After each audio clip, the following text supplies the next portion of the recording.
கொடுக்கவும் பாத்திரராய் இருக்கிறீர். ஏனெனில் நீர் அடிக்கப்பட்டு சகல கோத்திரங்களிலும் பாஷைக்காரர்களிலும் ஜனங்களிலும் ஜாதிகளிலும் இருந்து எங்களை தேவனுக்கென்று உம்முடைய இரத்தத்தினாலே மீட்டுக்கொண்டு போதும். இன்னொருத்தரும் படிங்க, எடுத்து படிங்க. 5:9 தேவரீர் புஸ்தகத்தை வாங்கவும் அதில் முத்திரைகளை உடைக்கவும் பாத்திராயிருக்கிறார்.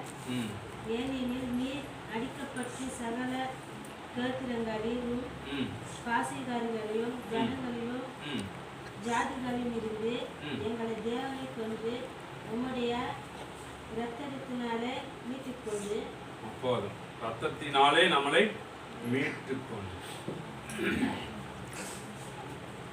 அன்பான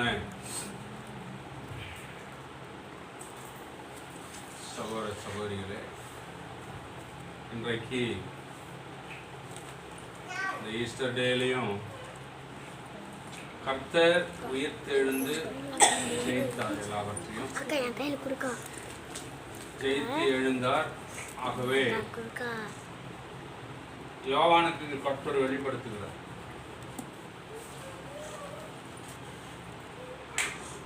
இவர்தான் நம்மை மீட்டு எடுத்தவர். இந்த மீட்பு அப்படின்னா மீட்டுக் கொள்வது. இப்ப நாம கூட சரி பிள்ளைங்களாம் அமைதியா இருக்கும், கொஞ்ச நேரம் அமைதியா. மீட்டுக் கொள்வதுன்னா ஏதாவது நம்ம ஒரு அடமானம் வைத்திருந்தா அந்த அடமானம் வைத்த பொருளை நம்ம என்ன செய்யறோம், மீட்டுக்கிறோம்ல, அதுக்கு பேர் தானே அது மீட்டு எடுக்கிறது. இன்னொன்று இருக்கு, மீட்பர் எல்லாம் இருக்காங்க. மீட்பு பணி, மீட்பு படை. இப்போ நம்ம எல்லா இடத்துலையும் வச்சுருக்காங்க மீட்பு படை. இவங்க என்ன செய்வாங்கன்னா, இந்த பேரிடர் காலத்தில் மழை வெள்ளம் பாதிக்கப்பட்டவங்களுக்கு ஒரு என்ன செய்வாங்க, ஒரு மீட்பு குழு அனுப்புவாங்க. நாட்டில் யுத்தங்கள் நடக்கும் பொழுதும் ஒரு குழு என்ன செய்வாங்க, அனுப்பிச்சி விடுவாங்க. அவங்க போய் என்ன செய்வாங்க, அந்த சண்டையில் அந்த யுத்தத்தில் பாதிக்கப்பட்ட மக்களுக்கெல்லாம் என்ன செய்வாங்க, உதவி செய்கிறது, அவங்கள மீட்டு எடுக்கிறது, அவங்கள கொண்டு போய் ஹாஸ்பிட்டலில் ட்ரீட்மெண்ட் பண்ணுறது, இதெல்லாம் இதுக்கு பேரெல்லாம் எது, ஒரு மீட்பு குழு. மீட்டு எடுக்கிறதுனா நம்ம ஏதாவது ஒரு நிலத்தையோ ஒரு பொருளையோ அடமானம் வைத்துட்டா அது என்ன செய்யறோம், மறுபடியும் அதுக்கேற்ற ரொக்கம் வட்டி முதலும் கட்டினாதான் என்ன பண்ணுறாரு சேட்ஜி, ஒரு நகையை திருப்பி நம்மளுக்கு தராது. இல்லை பேங்க்கில் ஒரு லோனை போட்டு ஒரு வீடை கட்டுவதற்கு நம்ம வீட்டினுடைய டாக்குமெண்ட் அடமானம் வச்சா அதுக்கேற்ற ஒரு ரொக்கத்தை நம்ம கட்டின உடனே தான் நம்ம என்ன பண்ணுறாங்க, இந்த பொருளை நம்முடைய நிலத்தை நமக்கு மறுபடியும் ஒப்படைக்கிறாங்க. அதுபோல் இங்கே யோவானுக்கு ஆண்டவர் சொல்கிற ஒரு மிகப்பெரிய வெளிப்பாடு நடனா,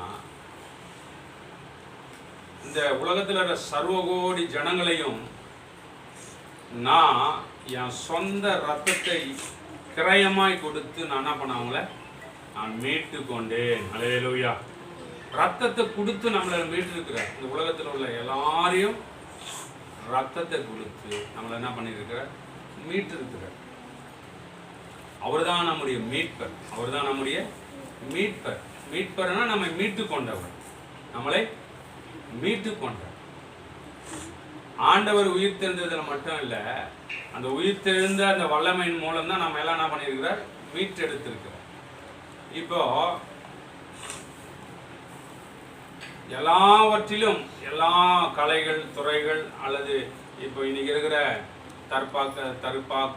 தற்காப்பு கலைகள்னு சொல்கிறாங்க, மற்றும் கராத்தே சொல்கிறாங்க, குத்துச்சண்டை, இது எல்லாத்திலையும் வெற்றி பெற்ற ஒரு வீரருக்கு தான் அந்த விளையாட்டில் இருக்கிற அல்லது அந்த கலையில் இருக்கிற எல்லா தன்மையும் அந்த மனிதனுக்கு தெரிய வருது. அவர் தான் என்ன பண்ணுறாரு, எல்லாத்தையும் ஜெயிக்கிறார். ஜெயிச்ச உடனே அவருக்கு என்ன கொடுக்குறாங்க, சாம்பியன் பட்டங்கள் என்ன பண்ணுறாங்க. இப்போது இந்தியா லெவலில் மாநிலத்தின் லெவலில் ஒவ்வொருத்தரை தேர்ந்தெடுத்து எல்லாவற்றிலையும் ஜெயிச்சவங்களுக்கு என்ன பேரு, ஜெய வீரர். அல்லேலூயா. அதுபோல ஆண்டவரும் கூட இன்னைக்கு தான் உயிர் தெரிந்த நாள், இன்னைக்கு இல்லை, இன்னைக்கு காலண்டரில் இருக்குது உயிர் தெரிந்த நாள்னு.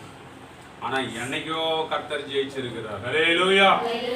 இன்னைக்கு மட்டும் இல்ல, அவர் என்னைக்கோ ஜெயிச்சிட்டாரு. ஹல்லேலூயா. கல்வாரி சிலுவையில என்னைக்கு மரிச்சு உயிரோடு எழுந்தாரோ அன்னைக்கே ஜெயிச்சிருக்கிறார். 2026 வருஷத்துக்கு முன்பாக ஜெயிச்சிருக்கிறார். இன்னைக்கு மட்டும் இல்ல, அவர் ஜெயிச்ச இயேசுவின் வல்லமை தான் நமக்குள்ள பாவம், சாபம், பலவீனம், நோய், பிசாசு எல்லாவற்றையும் ஜெயிச்சு நம்மளை மீட்டு கொண்டு இருக்கிறார். ஹல்லேலூயா. நம்மளாம் அடிமைகளா இருந்தோம். முதல்ல எப்படி இருந்தோம்? ஏதேன் தோட்டத்துல ஆண்டவர் தோட்டத்தை எல்லாம் உண்டாக்கி சகல விருட்சங்களையும் மரங்களையும் உண்டாக்கி எல்லா சௌகரியங்களையும் கர்த்தர் அந்த மனிதனுக்கு ஏற்படுத்தி தந்தார். அவனுக்குள்ள 9 விதமான நன்மைகள் இருந்துச்சு. மகிமை மூடி இருந்தது. தேவனுடைய சாயலாய் அவன் இருந்தான். தேவன் எப்பொழுதும் அவனோடு கூட பேசக்கூடிய நல்ல ஒரு நேரங்களையும் சிலாக்கியங்களையும் அவன் பெற்றிருந்தான். ஆண்டவருக்கும் மனிதனுக்கும் நல்ல தொடர்பு இருந்துச்சு. என்னைக்கு அந்த ஆதாம் கீழ்ப்படியாமல் போனானோ மனிதனுக்கு இருந்த 7 விதமான நன்மை யார்கிட்ட போயிடுச்சு? பிசாசு கையில போயிடுச்சு. இவன் பாவம் செஞ்சதுனால மொத்தம் அவனுக்கு சொந்தமாயிடுச்சு. யாருக்கு? பிசாசு. மனிதனுக்கு நன்மைகள் கிடைக்கல. அந்த நன்மையை, அந்த ஆசீர்வாதமான காரியங்களையும் அவன் கையிலிருந்து பிடுங்கி எடுத்து நம்மை ஆசீர்வாதமாக மாற்ற, நம்மை நிம்மதியாக வாழ வைக்கதான் இயேசு இந்த உலகத்துல ரத்தம் சிந்தப்பட வேண்டியதா இருந்தது. ஏனென்றால் ரத்த சிந்துதல் இல்லாமல் பாவ மன்னிப்பு இல்லை. ஒரு பரிசுத்தமான ஒரு மனிதனுடைய ரத்தம் சிந்தப்பட்டால் வழிய மனிதனுடைய பாவங்கள் போகாது என்று கடவுள் நினைத்த பிறகு ஒரு மனிதனும் இல்ல பரிசுத்தவனாய் இல்லை. ஆகவே தன் சொந்த குமாரனாய் இருக்கிறவரையே இந்த உலகத்துக்கு அனுப்பி 33 வருஷம் இந்த உலகத்துல வாழ செய்து எல்லா மனிதருக்காகவும் ரத்தம் சிந்தி மரித்தாதான் சாத்தானை ஜெயிக்க முடியும் என்று என் ஆண்டவர் அவரை அனுப்பி ரத்தம் சிந்தி தான் நம்மளெல்லாம் மீட்டு இருக்கிறார். நான் சிந்தி ரத்தத்தை சிந்தி, அவர் ரத்தத்துக்கு நம்ம விட்டு ஆதாம் அடகு வைத்தான்ல பிசாசு கிட்ட, அந்த அடகு வச்ச நன்மையெல்லாம் நம்ம கொண்டு அவரை கொண்டு நம்ம மீட்டு எடுத்த அவர் தான் வல்லமை நிறைந்தவர். ஹல்லேலூயா. அவன் நினைச்சான் ஒருத்தரும் பரிசுத்தமாக முடியாது, ஒருத்தரும் ஆசீர்வாதம் மாற முடியாது, எல்லாம் என் கையில் தான் இருக்குது. ஆனா ஆண்டவருடைய மரணத்தின் மூலம் இன்னைக்கு நிறைய பேருக்கு ஒரு கேள்வி, ஏன் ரத்தம் சிந்தனம்?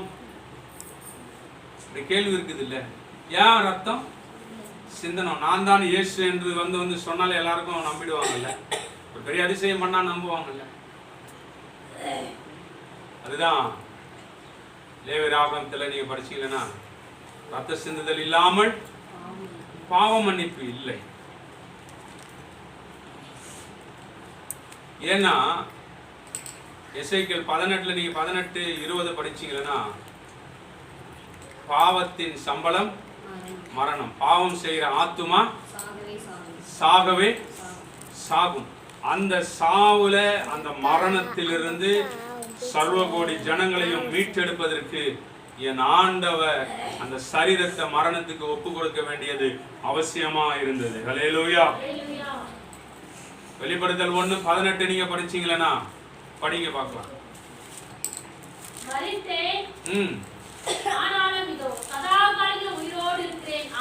ஆமென். ஹல்லேலூயா. ஆண்டவர் இந்த பூமியில இறங்கி மரிப்பதற்கு முன்னாடி வரைக்கும் மரணம் பாதாளம் யார் கண்ட்ரோல்ல இருந்துச்சு? சாத்தானுடைய கண்ட்ரோல்ல இருந்துச்சு. இன்னைக்கு இங்க வந்திருக்கிற நீங்கள் ஆண்டவருக்கு சித்தமா இருந்தாதான் நம்ம ஜீவன் நம்ம விட்டு போகும். அல்லேலூயா சொல்லுங்க பார்க்கலாம். அதனால மரணம் வந்துடும், இவங்க யாருன்னா ஏதாவது பண்ணிடுவாங்க, இல்ல நோய் வந்துடும், பலவீனம் வந்துடும், நம்ம செத்து போயிடலாம். இல்ல, கர்த்தர் சொல்லாம இருந்தா இந்த ஜீவன் நம்ம சரீரம் விட்டுட்டு போகவே போகாது. ஹல்லேலூயா. மரணத்துக்கு அதிகாரம் இந்த பிசாசை அழித்து இன்னைக்கு இன்னைக்கு திறவுகோல்னா சாவி. சாவி யார் கிட்ட இருக்குது? நம்ம ஆண்டவர் கையில இருக்கிறது. ஹல்லேலூயா. அவர்தான் நம்ம மீட்டெடுத்தவர். பவுல் சொல்லும்போது சொல்றார், 1 கொரிந்தியர் 1ஆம் அதிகாரம் 31ஆம் வசனத்தை நீங்க படிச்சீங்களா, அவரே பரிசுத்தமும் மீட்பும் நமக்கு மாறினார். ஹல்லேலூயா. அவரே தான் நமக்கு பரிசுத்தம்.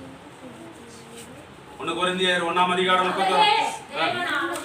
நமக்கு ஞானமும் நீதியும் பரிசுத்தமும் மீட்புமானவர். ஹல்லேலூயா. ஏன்னா அவர் ஒருவரே நம்ம எல்லாருக்காகவும் மரிச்சதுனால பரிசுத்தமாய் நம்ம மாற்றி இருக்கிறார். எபிரேயர் 10ஆம் அதிகாரம் 14ஆம் வசனம்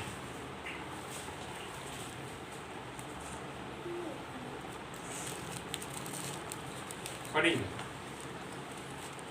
ஏனெனில் பரிசுத்தமாக்கப்படுகிறவர்களை ஒரே பலியினாலே, பரிசுத்தமாக்கப்படுதலை ஒரே பலியினாலே இவர் என்றென்றைக்கும் பூரணப்படுத்தியிருக்கிறார். என்றென்றைக்கும் பூரணப்படுத்தினார். ஒரே பலியா அவர் தான் மாறினார். நம்ம பரிசுத்தமாய் இன்னைக்கு வாழறோம், பரிசுத்தமாய் இருக்கிறோம் என்றால் அது தேவன் நமக்காக பலியானார். ஹல்லேலூயா. இஸ்ரேல் ஜனங்கள் எப்படி 430 வருஷம் எகிப்தில் அடிமையா இருந்த பொழுது ஒரு ஆட்டு குட்டியை பலி செலுத்தி அந்த ஜனங்களுக்கு ஒரு பெரிய விடுதலை, அந்த பஸ்காவின் ஆட்டுக்குட்டி ரத்தத்தினால அவர்களுக்கு எப்படி விடுதலை ஆயிற்றோ, அதே போல சர்வகோடி ஜனங்களாக இருக்கிற நமக்காக அவர் வந்து சிந்தின ரத்தத்தின் மூலம்தான் நமக்கெல்லாம் ஒரு பெரிய மீட்பு, ஒரு பெரிய விடுதலை. கொலோசியர் 1ஆம் அதிகாரம் 12ஆம் வசனத்தை நீங்க வாசித்தீங்கன்னா வாசிங்க.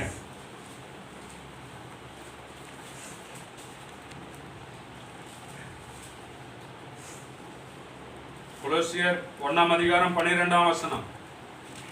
ஒளியில் உள்ள பரிசுத்தவான்களுடைய சுதந்திரத்தில் பங்கடைவதற்கு நம்மை தகுதி உள்ளவர்களாக ஆக்கினவரும், இருளின் அந்தகாரத்தினின்று நம்மை விடுதலையாக்கி தமது அன்பின் குமாரனுடைய ராஜ்யத்திற்கு உட்படுத்தினுமாய் இருக்கிற பிதாவை ஸ்தோத்திரிக்கிறோம். ஹல்லேலூயா. கொலோசியர் 1:14 படிங்க. குமாரனாகிய அவருக்குள் அவருடைய இரத்தத்தினாலே பாவ மன்னிப்பாகிய மீட்பு நமக்கு உண்டாயிருக்கிறது. அவருடைய குமாரனுடைய ரத்தத்தினால தான் நம்ம எல்லாருக்கும் என்ன வந்திருக்குது? மீட்பு உண்டாயிருக்குது. மீட்புனா கிட்டத்தட்ட ஒரு சில காரியத்திலிருந்து அவர் ஜெயம் பெற்று நமக்கு மீட்பு தந்திருக்கிறார். அவர் இல்லைன்னா நமக்கு என்ன பண்ண முடியாது? மீட்பு தர முடியாது. இந்த உலகத்தில் வருகிற அந்த மீட்கும் படை இந்த பேரிடர் காலத்துல வந்து மீட்பு உதவி செய்யறது போல நமக்கு இந்த உலகத்துல பாவம், பாதாளம், பிசாசு, பலவீனம், இவை எல்லா பொல்லாத உலகம், இவை எல்லாவற்றிலிருந்து நம்மளை என்ன செஞ்சிருக்கிறார்? மீட்டு எடுத்திருக்கிறார். ஹல்லேலூயா. அவர் பேர் தான் மீட்பர். ஹல்லேலூயா. எதிலிருந்து நம்ம மீட்டு எடுத்தார் என்று நம்ம ஒரு சின்ன காரியங்களை பார்த்து நம்ம முடிக்கலாம். 1 யோவான் 3ஆம் அதிகாரம் 8ஆம் வசனம் படிங்க.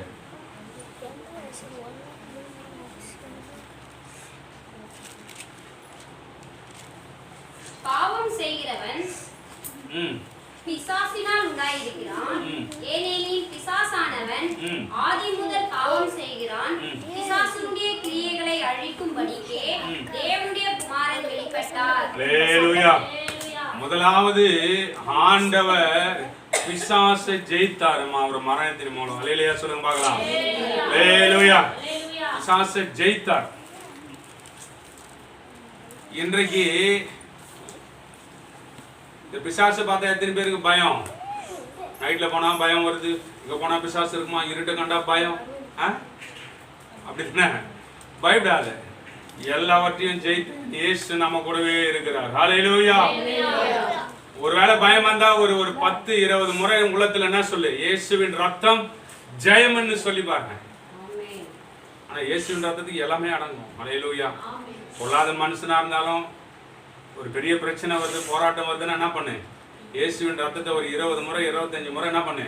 மனசுல விசுவாசமா அறிக்கை செஞ்சா நாம போகிற அந்த காரியம், அந்த நம்ம போகிற பிரச்சனை எல்லாமே நமக்கு சாதகமாக மாறும். நமக்கு சாதகமா மாறிடும். உங்க பிசாசின் கிரியெல்லாம் என்ன பண்ணாது, அழிக்க அந்த இயேசுவின் ரத்தம் பெருசு. ஹல்லேலூயா. ரோமர் எழுதின நிருபம் 8ஆம் அதிகாரம் 3ஆம் வசனம். 2வது எதை ஜெயிச்சார் பாருங்க. ரோமர்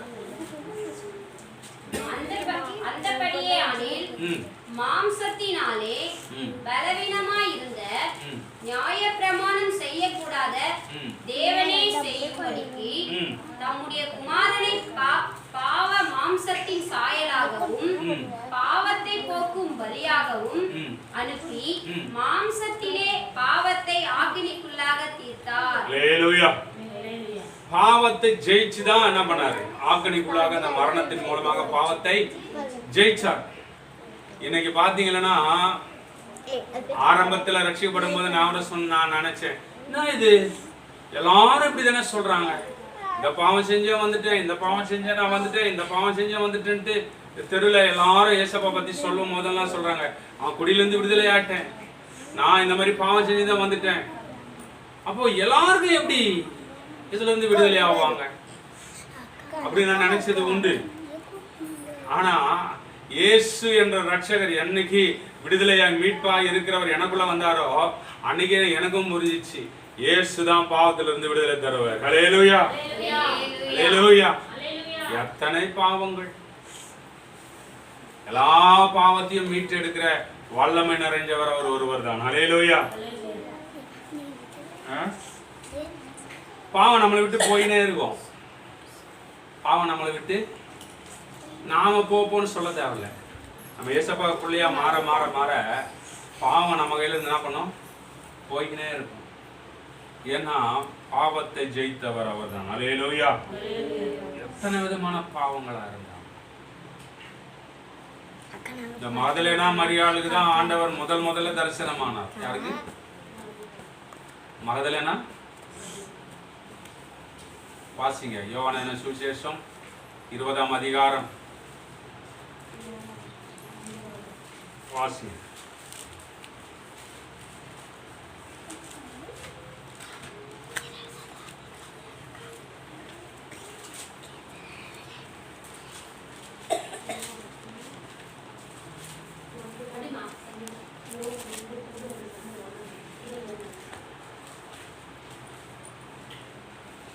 வாரத்தின் முதல் நாள் காலையில் அதிக இருட்டோடே மக்தலேனா மரியாள் கல்லறை நிலத்திற்கு வந்து கல்லறையை அடைத்திருந்த கல்லை எடுத்து போட்டிருக்க கண்டாள். உடனே அவள் ஓடி சீமோன் பேதுருவினிடத்திலும் இயேசுவுக்கு அன்பாயிருந்த மற்ற சீசரிடத்திலும் போய் கர்த்தரை கல்லையிலிருந்து எடுத்து கொண்டு போய்விட்டார்கள், அவரை வைத்த இடம் எங்களுக்கு தெரியவில்லை என்றார். அப்பொழுது பேதுருவும் மற்ற சீசரும் கல்லறை நிலத்திற்கு போகும்படி புறப்பட்டு இருவரும் ஒருமித்து ஓடினார்கள். பேதுருவை பார்க்கிலும் மற்ற சீசன் துரிதமாய் ஓடி முந்தி கல்லறை நிலத்திற்கு வந்து அதற்குள்ளே குனிந்து பார்த்து சிலைகள் கிடக்கிறதை கண்டான். ஆனாலும் அவன் உள்ளே போகவில்லை. சீமோன் பேதுரு அவனுக்கு பின்னே வந்து கல்லறைக்குள்ளே பிரவேசித்து சிலைகள் கிடைக்கிறதையும் அவருடைய தலையில் சுற்றியிருந்த சீலை மற்ற சீலைகளை வைத்திராமல் தனியே ஒரு இடத்தில் சுருட்டி வைத்திருக்கிறதையும் கண்டான். முந்தி கல்லறையிடத்திற்கு வந்த மற்ற சீசனும் அப்பொழுது உள்ளே பிரவேசித்து கண்டு விசுவாசித்தான். அவர் மரித்தோரிலிருந்து எழுந்திருக்க வேண்டும் என்கிற வேத வாக்கியத்தை அவர்கள் இன்னும் அறியாதிருந்தார்கள். பின்பு அந்த சீசர்கள் தங்களுடைய இடத்திற்கு திரும்பி போனார்கள்.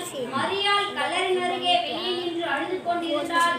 அப்படி அழுது கொண்டிருக்கையில் அவள் குனிந்து கல்லறைக்குள்ளே பார்த்து இயேசுவின் சரீரம் வைக்கப்பட்டிருந்த இடத்திலே வெள்ளாடை தரித்தவர்களாய் 2 தூதர்கள் தலைமாட்டில் ஒருவரும் கால்மாட்டில் ஒருவரும் உட்கார்ந்திருப்பதை கண்டார்.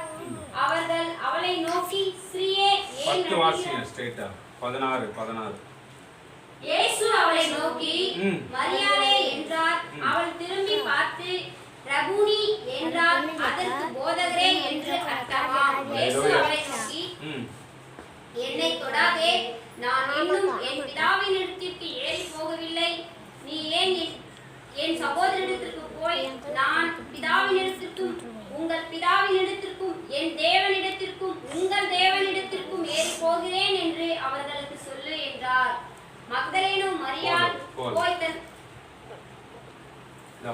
முதல்ல ஃபர்ஸ்ட் யாருக்கு தான் தரிசனம் ஆனாரு?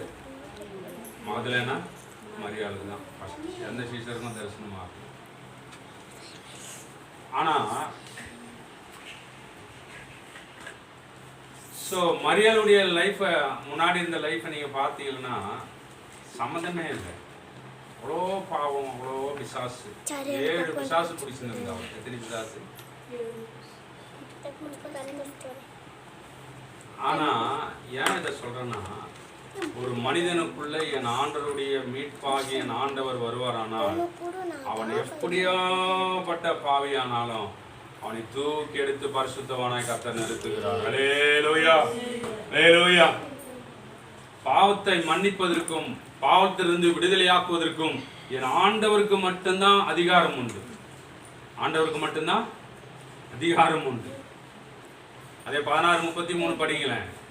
யோவான் 16:33.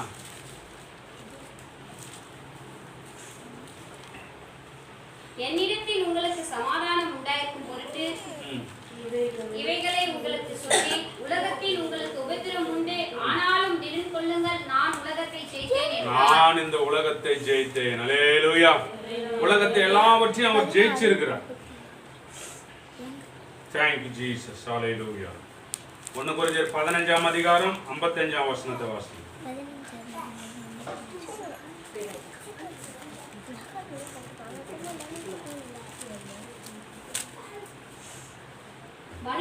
மனுஷனால் மரணம் உண்டானபடியினால் மனுஷனால் மரித்தேன், உயிர்த்தெழுதலும் உண்டாயிற்று. மரணமே உன் கூர் எங்கே? பாதாளமே உன் ஜெயம் எங்கே? மரணத்தின் கூர் பாவம், பாவத்தின் பலன் நியாயப்பிரமாணம். நம்முடைய கர்த்தராகிய இயேசு கிறிஸ்துவினாலே நமக்கு ஜெயம் கொடுக்கிற தேவனுக்கு ஸ்தோத்திரம். அல்லேலூயா. மரணத்தையும் ஜெயிச்சார். என்னது? மரணம் பாதாளத்தையும் ஜெயிச்சார். எபிரேயர் 2ஆம் அதிகாரம் 15ஆம் வசனம். மரணத்தை ஜெயிச்சார்னு போடப்பட்டிருக்கு. எபிரேயர் 2:15. ஜீவகாலமெல்லாம் மரண பயத்திலே அடிமன தனசுக்குள்ள இருந்தவர்களை யாவரையும் விடுதலையாக்கும்படிக்கு அப்படியானார். அல்லேலூயா. மரண பயம், மனுஷனுக்கு இருக்கிற பயம் என்ன பயம்? மரண பயம்தான். எப்படியாப்பட்ட ஆளும் அந்த பயத்துல என்ன பண்ண முடியாது, மிஸ்ஸாவே. இந்த மரண பயம்னா என்னன்னு நான் பார்த்துருக்கிறேன். ஒரு சிஸ்டர் வந்து ரட்சிக்கப்படாதவங்க, அவங்கள எனக்கு நன்றாக தெரியும். அந்த அக்காவை இன்றைக்கு கூட அநேகர் கடையெல்லாம் நான் சாவு கண்டெல்லாம் போய்விட மாட்டேன், எனக்கு சாவுலாம் பயலன்மா. அந்த அக்கா சூசைட் பண்ணுறதுக்காக எது பார்த்துருக்காங்க. ஸோ உயிர் போகிற கண்டிஷன். அந்த நர்ஸு எங்களுக்கு ரொம்ப ஃப்ரெண்டாகிறதுனால அவங்க வந்து அவங்க கையை பிடிச்சிட்டுருக்காங்க. இன்ஜெக்ஷன் போடுறதுக்கு பார்த்தா அவங்க சொல்லிட்டாங்க, இல்லைப்பா இல்லை, இந்த பல்ஸ் அவங்களுக்கு ரொம்ப டவுன் ஆகினே இருக்குது. என் கையை வேறு பிடிச்சிட்டாங்க, கையை கொஞ்சம் எடுத்து விடணும். அவங்க கையை எடுத்தேன், கைட்டை பிடிச்சிச்சு. உயிர் போகிற டைம் இது பார்த்துச்சு. அந்த டைமில் என்னை பார்க்குது, தம்பி இன்னும் வந்து நான் தாங்க என் இப்படி பண்ணிட்டேன்னு பண்ணியிருக்கும் போது அவங்க அக்கா கையை விட்டுருச்சு, நர்ஸு கையை விட்டுருச்சு, என் கையை பிடிச்சிக்கிச்சு. சரி பிடிச்சிக்கிட்டோன்ட்டு நாங்கள் கவனிச்சு பிடிச்சிருச்சு. அப்படி பிடிக்க பிடிக்க பிடிக்க டைட்டாகுது கை. இந்த ஜீவன் போகுது, இந்த கை உள்ள அப்படி அப்படி துடிக்கிறத நான் பார்த்தேன். இந்த ஜீவன் போகிறது என் கையை பிடிச்சினே தான் போச்சு. அவன் சொல்லிச்சு, யோ போ பயமாக போ பயமாக இருக்கும். கையை விசுறுது, இன்னொரு கையை இன்னொருத்தன் பிடிச்சிட்டு இருக்கிறான். அப்போதான் நான் நினச்சேன், சாவனன்னு தான் மருந்து குடிச்சிட்டேன், சாவும் போது என் பயப்படுறேன்.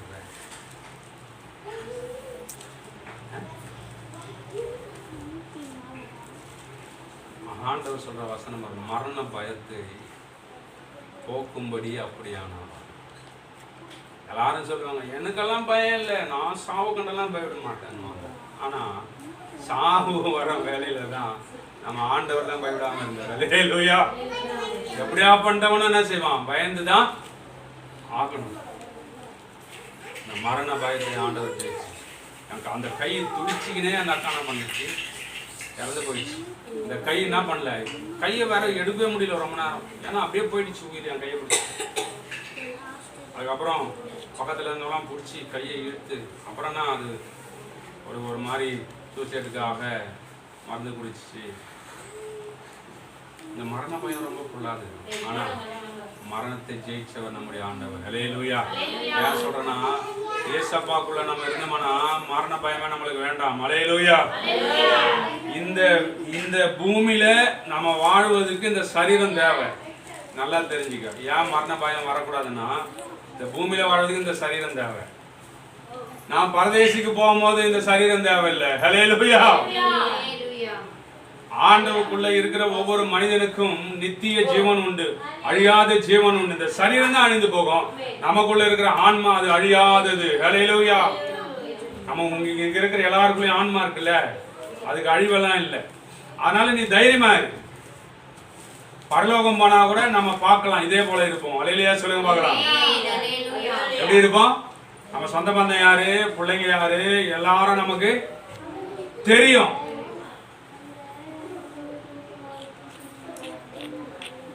இங்க வாழ்ந்தாலும் இப்படி இருக்க போறோம், இங்க வாழ்ந்த சரீரத்தில் இருக்க போறோம், அங்க வாழ்ந்த ஆவின் ரூபமா இருப்போம். Hallelujah. Hallelujah. Oh thank you. கர்த்தர் பெரியவர். ஹல்லேலூயா. ஏசப்பாக்குள்ள இருங்க. நமக்கு இந்த மரண பயம்லாம் வேண்டாம்.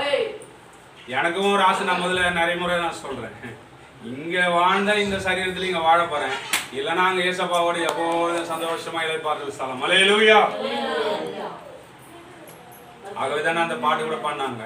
மரணம் முன்கூர் எங்கே, பாதாளம் முன் ஜெயம் எங்கே, மரணம் முன்கூர் எங்கே, பாதாளம் முன் ஜெயம் எங்கே, சாவையும் நோயையும் பேயையும் ஜெயித்தார், சபையோரே துதி சாற்றிடுவோம் அப்படின்னு அந்த பாடல். ஹல்லேலூயா. ஆகவே மரணம் வந்துடும், இது வந்துடும் பயப்படாது. ஏசப்பா நமக்குள்ள இருந்தா இந்த கடைசி காலம் பரதேசுக்கு போன மாதிரி நாமளும் போவோம். ஹல்லேலூயா. Thank you lord. கர்த்தர் நல்லவர். மத்தேயு சுவிசேஷம் 8ஆம் அதிகாரம் 17ஆம் வசனம்.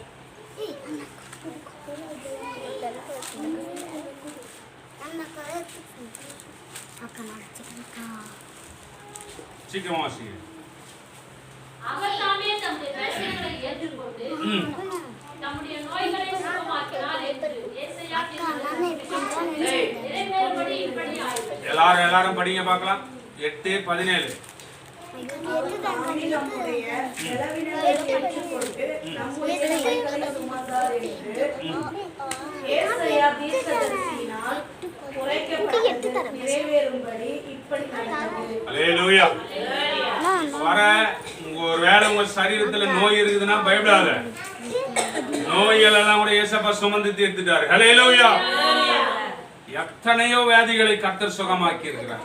அன்னைக்கு மட்டும் இல்ல, இன்னைக்கும் வியாதியின் வல்லமை நம்மளை தாக்காது. அப்படின்னா ஒரு வியாதியினுடைய வல்லமை நம்ம சரீரத்தில் இருக்குதுன்னா அதுதான் தோத்து போனோம். நம்ம ஆண்டவர் தோத்தவர் இல்ல, அவர் எல்லாவற்றையும் ஜெயிச்சவர். ஹல்லேலூயா. ஒருவேளை நோய் இருக்குதுன்னா கவலைப்படாத. நோய் ஒரு பக்கம் இருக்கட்டும். நோயோட பெரியவர் நம்ம ஆண்டவர். ஹல்லேலூயா.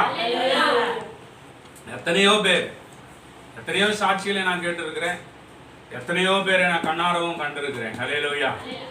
அவரை சொல்வதெல்லாம் அவனு சொல்லுவாங்க, இது ஒரு பலவீனம் இருக்குதான் இருக்கு. நான் ஏற்கனவே சொன்னேன், ஒசனா அப்படின்ற ஒருத்தர் கூட பிளட் கேன்சர் இருந்துச்சு. 13 வயசுல இருந்து அவருக்கு பிளட் கேன்சர் வந்தா சீக்கிரமா செத்து போயிடுவாங்கல்ல, அப்படிதானே சொல்றாங்க டாக்டர்லாம், சீக்கிரம் செத்துருவாங்க. ஆனா அவர் சாவமத வயசுனா தெரியுமா, 80 வயசுக்கு மேல இறந்து போனார். ஹல்லேலூயா. அதனால நோயை ஜெயிச்சவர் நம்ம ஆண்டவர். ஹல்லேலூயா. ஆகவே உங்களுக்கு இருக்கிற பலவீனங்கள், வியாதிகள் எது வந்தாலும் இயேசுவின் நாமத்தில் அது அணுகாது. ஹல்லேலூயா. பவுல் சொல்றார், எனக்கு ஒரு முள் கொடுக்கப்பட்டிருந்தது, அது ஒரு வேலை எனக்கு கொட்டு சாத்தானா தான் இருந்தது, ஆனா அதற்கு நான் இல்ல, பலவீனத்தில் அவர் பலன் எனக்கு பூரணமாய் விளங்கும். ஹல்லேலூயா. ஒருவேளை பலவீனம் தான் பயப்படாத. தேவபலம் நமக்குள்ள வந்துச்சுன்னா எல்லாவற்றையும் நம்மளால செய்ய முடியும். ஹல்லேலூயா. பலவீனத்தை ஜெயித்தவர். ஹல்லேலூயா. அவர் ஜெயித்து இன்னைக்கும் ஜெயம் கொண்டவராக இருக்கிறார். ஹல்லேலூயா. எல்லாவற்றையும் ஜெயித்தவர். மத்தேயு 28:18 நீங்க வாசித்தீங்கன்னா அவர் சொல்றாரு, சகல அதிகாரம் எனக்கு கொடுக்கப்பட்டிருக்கிறது. வாசிங்க பார்க்கலாம், சீக்கிரமா எடுத்து வாசிங்க. அப்பொழுது இயேசு சமீபத்தில் வந்து அவர்களை நோக்கி, வானத்திலும் பூமியிலும் சகல அதிகாரமும் எனக்கு கொடுக்கப்பட்டிருக்கிறது. ஆமென். ஹல்லேலூயா. வானத்துக்கு யாரும் வந்து கரெக்டா வந்து நின்னு சொல்றாரு, எங்க பாரு, வானத்திலும் பூமியிலும் சர்வ அதிகாரம் எனக்கு கொடுக்கப்பட்டிருக்கிறது. ஹல்லேலூயா. இப்ப உங்க அப்பாவுக்கு பல சொத்துக்கள் உங்க பேர்ல, உங்க அப்பா பேர்ல இருக்குதுன்னா அந்த சொத்தெல்லாம் யாருக்கு வந்து சேரும்? பிள்ளையா இருக்கிற அவங்களுக்கு தானே. அப்ப நம்மள இயேசுவோட புள்ளினா நமக்கு நம்ம அப்பா எழுதி வச்சிருக்கிற சகலமும் நமக்கும் சொந்தம் தான். ஹல்லேலூயா. அவர் சொன்னார், வானத்துல பூமியில சர்வ அதிகாரம் எனக்கு கொடுக்கப்பட்டிருக்குதுன்னா அது அவருக்கு மட்டும் இல்ல, நமக்கும் கொடுக்கப்பட்டிருக்கிறது. நாமும் ஜெயிப்போம். ஹல்லேலூயா. ஹல்லேலூயா. ஆட்டுக்குட்டி ரத்தத்தினால் சாத்தானை ஜெயித்து விட்டார். ஆட்டுக்குட்டி ரத்தத்தினால் சாத்தானை ஜெயித்து விட்டார்.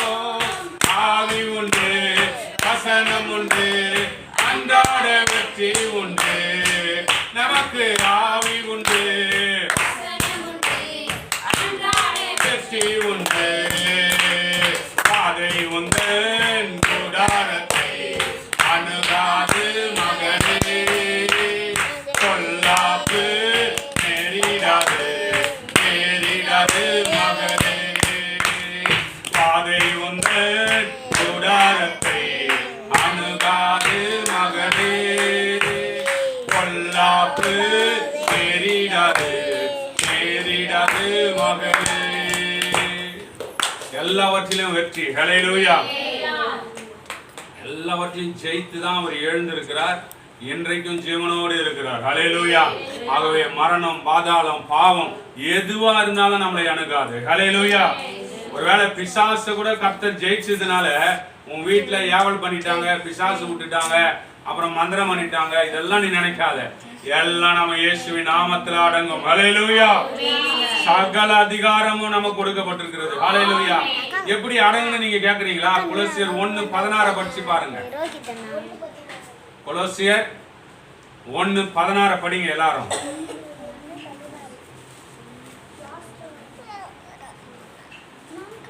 ஏனென்றால் அவருக்குள் சகலமும் சிருஷ்டிக்கப்பட்டிருக்கிறது, பூலோகத்தில்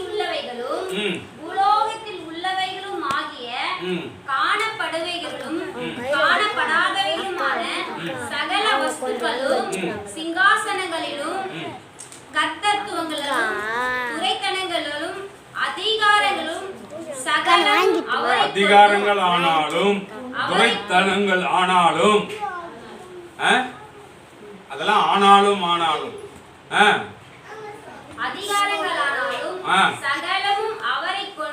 சகலமும் அவரை கொண்டும் அவருக்கென்றும் சிருஷ்டிக்கப்பட்டது.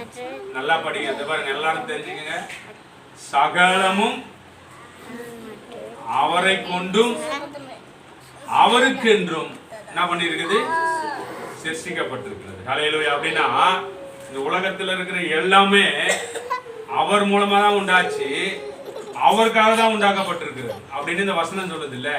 அப்போ நம்ம அப்பாவுக்காக தான் உண்டாக்கப்பட்டிருக்குதுன்னா அப்பாவுடைய பிள்ளையா இருக்கிற நமக்காகவும் இந்த உலகம் உண்டாக்கப்பட்டிருக்கிறது. ஹல்லேலூயா.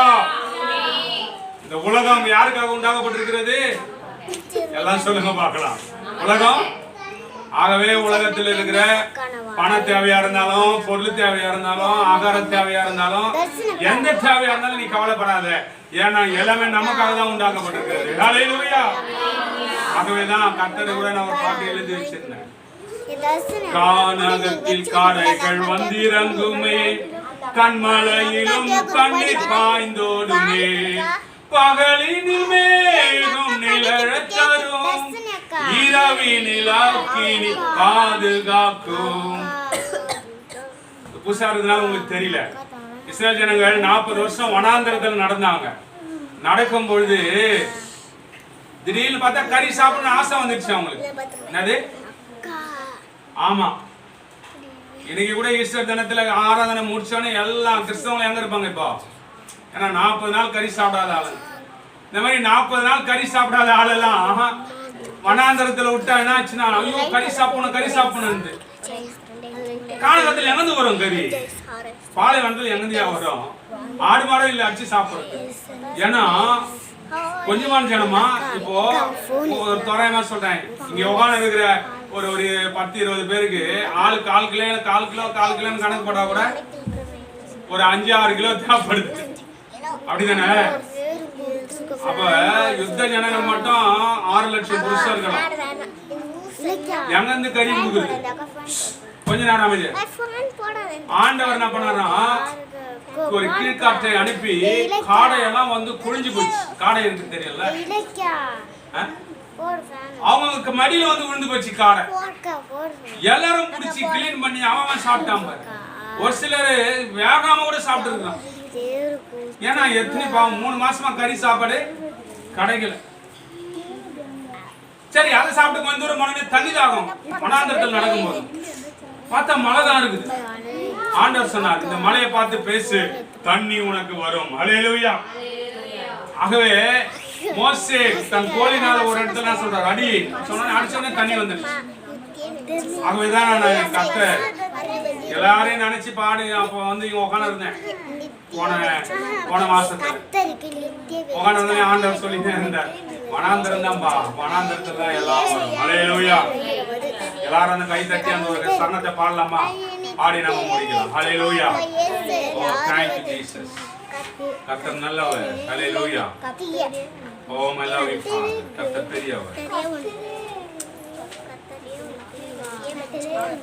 ஓ my love you Jesus. அல்லேலூயா. கர்த்தர் பெரியவர், நல்லவர். கானகத்தில் காடைகள் வந்திறங்குமே, கண்மலையிலும் தண்ணீர் பாய்ந்தோடுமே. கானகத்தில் காடைகள் வந்திறங்குமே, கண்மலையிலும் தண்ணீர் பாய்ந்தோடுமே.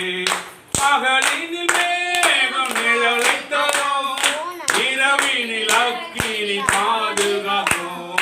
பகலினில் மேகம் நிழலை தரும், இரவினில் அக்கினி பாதுகாக்கும். வனாந்திர வழியா நடத்துகிறார், என் வாழ்வில் ஏதும் குறையில்லையே. வனாந்திர வழியா நடத்துகிறார், என் வாழ்வில் ஏதும் குறையில்லையே. அனுதினம் அவர் பாதம் காத்திருப்பேன், வறட்சி இல்லாமல் செழித்திடுவேன். அல்லேலூயா. பார்ப்பதற்கு வனாந்திரமா இருந்தாலும் நம்ம வாழ்க்கை ஆசீர்வாதமாய் தேவன் மாற்றுவார்.